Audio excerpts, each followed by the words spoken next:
मैं आज आप सभी के समक्ष उपस्थित हूँ आधुनिक भारतीय इतिहास में नारी विषय के अंतर्गत हिंदू धर्म एवं दर्शन में नारी विषय के संबंध में चर्चा करने के लिए। हिंदू धर्म एवं दर्शन वह है जिसमें हम अपने रक्त की प्रत्येक बूंद में जीवन सत्य का अनुभव करें। हिंदू दर्शन कहता है कि अपना कर्म, अपना कर्तव्य निष्काम भाव से करो। वह वस्तुएं आती जाती रहती हैं। पद्म पुराण के अनुसार सुबेशम या नरम दृष्टांग भ्रातरम पितरम सुतम मन्यते च परम साध्वी स च भार्या पतिव्रता। उपर्युक्त श्लोक का तात्पर्य यह है कि जो साध्वी स्त्री सुंदर वेशधारी भी पर पुरुष को देखकर उसे भ्राता, पिता अथवा पुत्र मानती है, वह पतिव्रता है। भारत में प्राचीन काल में सीता, सावित्री, दमयंती जैसी नारियों की जीवन शैली सरल कर्तव्यपरायणता से ओतप्रोत अपना आदर्श प्रस्तुत करता है। वहीं मध्यकाल में दुर्गावती, जीजाबाई, रानी पद्मिनी, ताराबाई आदि भी अनेक नारियों ने अपनी अद्भुत धार्मिक प्रवृत्तियों और वीरता, निडरता आदि गुणों को भारत भूमि में शीतल हवाओं की तरह प्रवाहित किया है।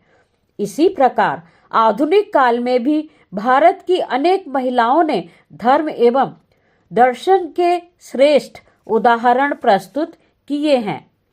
आधुनिक काल में गायत्री तपोभूमि हरिद्वार में माता भगवती देवी शर्मा ने आधुनिक काल में नारियों में धार्मिक एवं दार्शनिक जन जागरण हेतु अनुकरणीय पक्ष रखा है। जैसे कि गायत्री मंत्र का 5वां अक्षर व नारियों की महानता और उसके विकास की शिक्षा देता है। बद नारी बिना को जन्यो निर्माता मनु संतते महत्वम रचना शक्ति है स्वस्थः नार्या हिज्ञाय ताम। उपर्युक्त श्लोक से स्पष्ट है कि मनुष्य के निर्माण में नारी की महत्वपूर्ण भूमिका होती है। अतः प्रत्येक नारी को अपने महत्व को समझना चाहिए। आधुनिक नारियों को प्राचीन काल की श्रेष्ठ नारियों से कर्तव्य प्रेरणा लेना चाहिए। भौतिक क्रियाकलापों में धार्मिक कर्तव्य को एक भी पल के लिए नहीं भूलना चाहिए। सतीत्व का अर्थ है नारी को अपनी कोमलता, बुद्धिमत्ता एवं शील गुणों का सदुपयोग करते हुए अपने आत्मबल से कर्तव्यों का निर्वाह करना। स्वामी विवेकानंद जी का मत है कि आधुनिक धर्म अधिकांशतः एक पौराणिक धर्म है जिसका उद्गम बौद्ध काल के पश्चात हुआ है।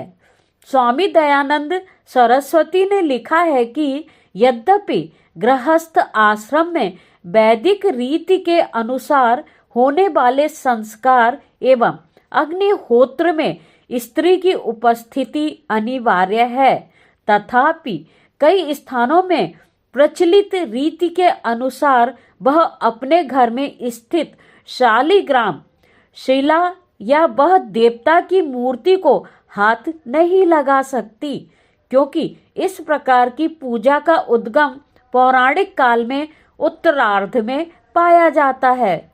प्रत्येक स्त्री को अपने पति के अतिरिक्त सभी पुरुषों को पुत्रवत समझे और प्रत्येक पुरुष को चाहिए कि वह अपनी पत्नी के अतिरिक्त सभी स्त्रियों को मातृवत समझे। हमें स्त्री पुरुष को एक समान मानव के रूप में देखना चाहिए। विश्व में जननी नाम से अधिक पवित्र और निर्मल दूसरा कौन सा नाम है जिसके पास कभी वासना और पार्श्विक रचना फटक भी नहीं सकती। यही मातृत्व भारतीय नारीत्व का आदर्श है। अंत में हम बात करेंगे मूल्यांकन एवं निष्कर्ष की। उपर्युक्त संपूर्ण विवरण के अध्ययन के उपरांत मूल्यांकन करते हुए निष्कर्ष रूप से यह कहा जा सकता है कि यद्यपि आधुनिक भारत में हिंदू दर्शन में नारी का स्थान पूर्व की भांति परिवार और समाज में उच्चतम है, परंतु आधुनिक काल में स्वतंत्रता के नाम पर अनेक ऐसी स्थितियां भी उत्पन्न हो गई हैं जो यथार्थता में स्वतंत्रता के सदुपयोग के स्थान पर आसक्तिपूर्ण क्रियाकलाप के रूप में द्रष्टव्य हैं, जिन्हें कभी कभी आधुनिक स्त्रियां पाश्चात्य सभ्यता की दौड़ में अपना लेती हैं, जिससे नैतिक पतन का क्षेत्र प्रशस्त होता है। अतः आधुनिक स्त्री को चाहिए कि वह अपनी भारतीय वैदिक परंपराओं, ऋग्वेद में वर्णित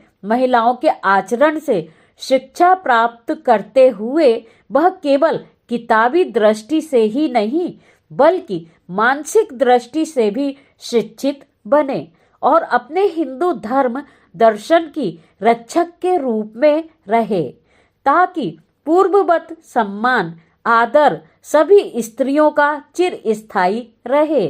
भारतीय समाज में हिंदू धर्म दर्शन महिलाओं को सदैव से ही सम्मान देता रहा है और देता रहेगा। परंपराओं की रक्षा हिंदुओं ने प्रतिकूल परिस्थितियों के आ जाने पर भी की है और करते रहेंगे। भारतीय नारियों का विस्तृत इतिहास जानने के लिए आप मेरी पुस्तक भारतीय नारियों का इतिहास अवश्य ही पढ़िए। धन्यवाद।